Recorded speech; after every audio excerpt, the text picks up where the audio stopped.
So, I'm pretty sure I've mentioned in the past that one of my golden rules when it comes to making videos about NHL teams and commentating over their news is that we try not to make videos about teams and upload them during the times that those teams are playing. And that generally has been followed roughly over the past, 8 years or so.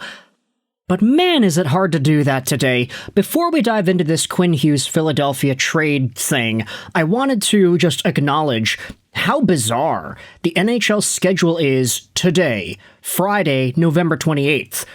At 9 a.m. in Vancouver, you've got Detroit and Tampa. Okay, that's the first matchup of the night. At 10 a.m., Boston versus New York.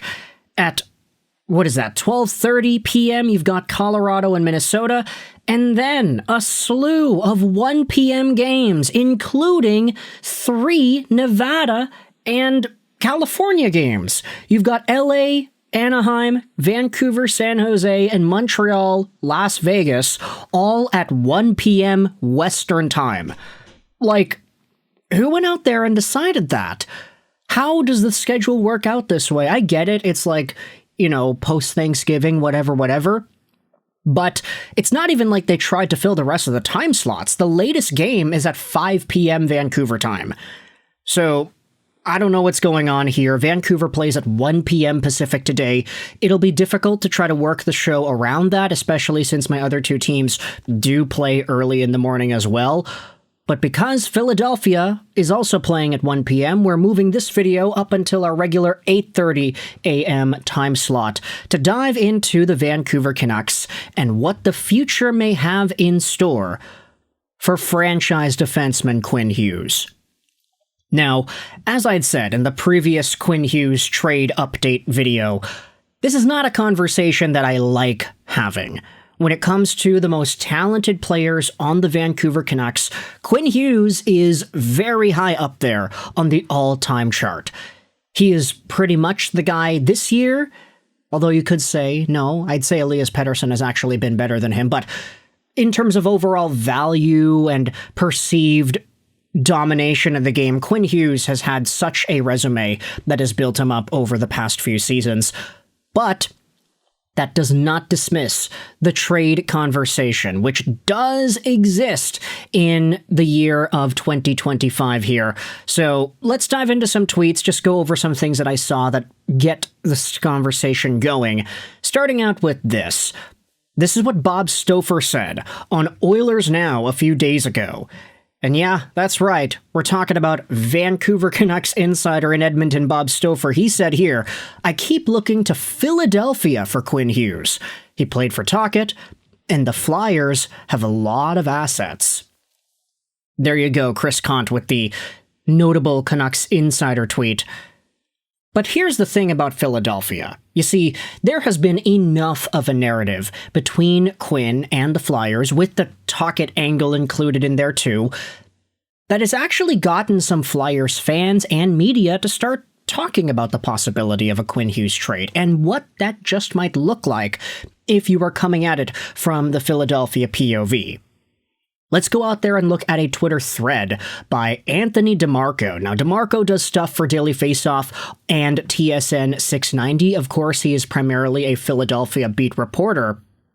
But if you scroll up and read all the tweets that are posted about here, Anthony DeMarco had an article a few days ago talking about the Flyers and their own rebuild. Chest Payne Poppy says, hey, the Flyers are cooked. Would the playoffs be cool for a week? Sure. Can this team make a run, though? Absolutely not. So, yeah, you could definitely tell where Chest Payne Poppy's perspective is coming from. But DeMarco then goes out there and replies, this is my stance, let's wait and see what happens. 2026 has been the target for them to push the pedal down. Why not wait to see what the finished product looked like? 100% sincere here. If the plan was to always be to go all in 2026, knowing free agency is no longer a viable fix and the draft is being a crapshoot, how do the Flyers stand up as a trade partner? Who or how are the Flyers going to rebuild and outbid for a Quinn Hughes or a Robert Thomas? This is where the conversation gets interesting. When you are as deep at wing as the Philadelphia Flyers are, it allows you to make very talented players expendable. Personally speaking, I have not been told this, Forster or Porter Martone will be the center package piece in landing a number 1C or a number 1D. And that is a very interesting idea. And you know, a lot of Canucks fans might get on me for making a video talking about what Quinn Hughes could fetch in a trade from a team that's not New Jersey, but hey, if it's Philadelphia, and if it's a guy like Porter Martone, I all of a sudden start salivating in my glands because that sounds like a pretty good idea. And you can tell because a lot of Flyers fans are really upset with that. And I thought you were going to say Travis Konechny or Owen Tippett. I know this is what people want, DeMarco says, but hey, if you're Vancouver or Buffalo and Philadelphia called about Hughes or Dahlin, who are you asking for? We have to be realistic if we're going to theorize about elite, top-pairing defensemen. Another reply goes out there and says, hey, right now, the need and the desperation for Philadelphia, they need a 1C, but long-term, they need a 1D. The Flyers have enough talent on the wing to make it work around several 2 and 3Cs. Chicago in 2010, for example, was built through talent on the wing. Yes, Taves was Taves, but they were never especially deep beyond that down the middle. Then you have this. It's a reply to a Frank Saravelli quote from Oilers Now. He spoke about the Philadelphia Flyers' trade interest in Quinn Hughes as well. I think they're one team that will be salivating to try and get their hands on Quinn Hughes. And then you had Jay going out there and saying, hey, the Flyers are going to trade Mishkov in a deal for Quinn. Prepare yourselves, people. And with how cursed we are, Quinn will either not re-sign or have an Erik Karlsson-like back nine of his career with all the injuries he has battled so far. And I just wanted to say I do not wish any sort of fate for anybody, Erik Karlsson, Quinn Hughes, or whomever. Let's just hope they stay squeaky clean and fully healthy for the rest of their hockey-playing careers. Going back over to Anthony DeMarco, this is an interesting comment over here in regards to the Quinn Hughes trade return. I also think contender teams don't nearly have similar packages to put up if they're trying to outbid Philadelphia for Quinn Hughes. The Canucks have no leverage. The trade return won't be as much as you think it is. To which DeMarco replies, put it this way, if the Flyers put Martone on the table, they would put themselves in a position to potentially outbid any team for a Dahlin or a Hughes. You want the elite player? Then pay the elite price. And as I said, I like that a lot. This idea that Porter Martone could be an option for Vancouver. Martone will be better than both of them. A winger versus a top D-man, who's more important, depends on the philosophy of the team. Martone is going to win the Hobey Baker and was the best forward in his entire draft.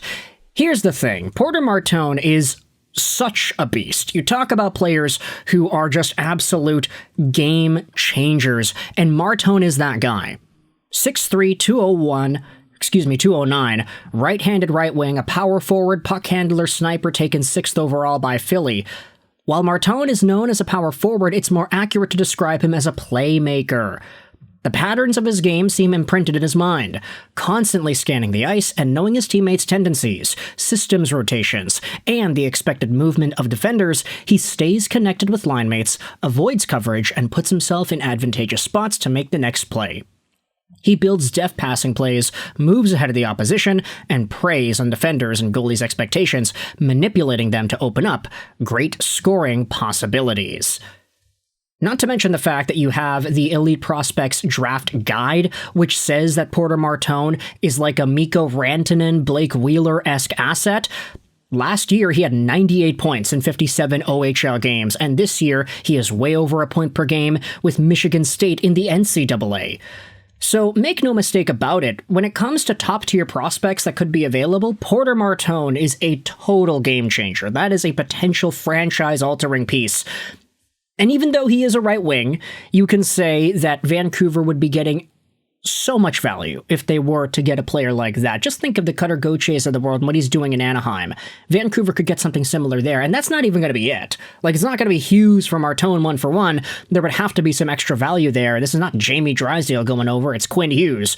But hey, This is just an idea that I thought was interesting. You have some Flyers media saying that it would probably be the trade price starting area for Quinn Hughes, but you got fans saying, hey, no, I don't want to do that. I'd rather trade them Tippett or Konechny or whatever. You got to trade elite packages to get elite players, and this is where the argument boils down to. I want you to let me know your thoughts in the comment section below. How do you feel about the idea of a Porter Martone-like asset coming over to Vancouver in a Quinn Hughes trade? Thoughts in the comment section below. I hope you enjoyed this Swedish Ash Rolls 99, and bye.